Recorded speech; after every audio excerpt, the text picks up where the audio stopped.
Hallo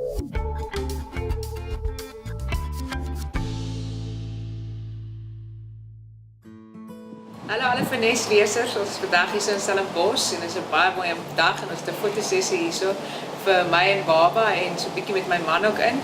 En daar's 'n paar oomblikke wat ek dink wat ek met julle wil deel wat ek sal onthou vir ewig wat vir my as nuwe ma sal bybly.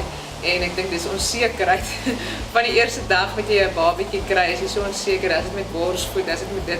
Ek is heeltyd op Google en ek is heeltyd in boekies besig om antwoorde te soek. So ek dink dit is party van die goed wat jy vir ewig sal onthou, so onseker jy was, maar dat almal maar sukkel met dieselfde goed en dieselfde vragies het en dan vra jy maar vir ander ma's en kom jy agter hulle kla of hulle sukkel met dieselfde ding. Ek dink oomblikke wat ek altyd sal onthou van my baba is daai eerste huiltjie toe ons die dag vir hom gekry het en ek daai heel eerste huiltjie gehoor het. Ek en my man gelyk vir mekaar gekyk en ons het trane in ons oë gekry want ek dink dit is net 'n oomblik wat jy sal dit nooit in jou lewe vergeet. Daai wat jy weet is lewe wat nou daarin kom en daai klein babietjie wat jy in jou arm vashou.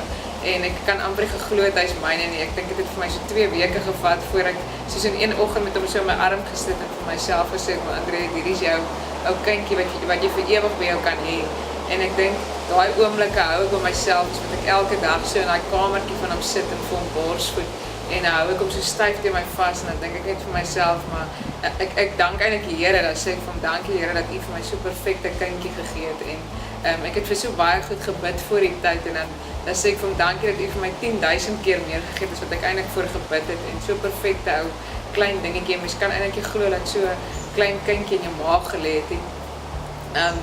En dan is daar seker maar nou as dit by my sangloopbaan kom, is daar ook 'n paar goed wat verander as mens 'n kind kry, want ek het gesê toe ek daai kindjie kry, toe sê ek dis die eerste keer in my lewe wat ek regtig voel hoe regte liefde voel. Ek voel of jy enigiets vir daai kind sal doen. Jy sal nie eers vir 'n oomblik dink of skroom om iets te doen vir daai kindjie nie.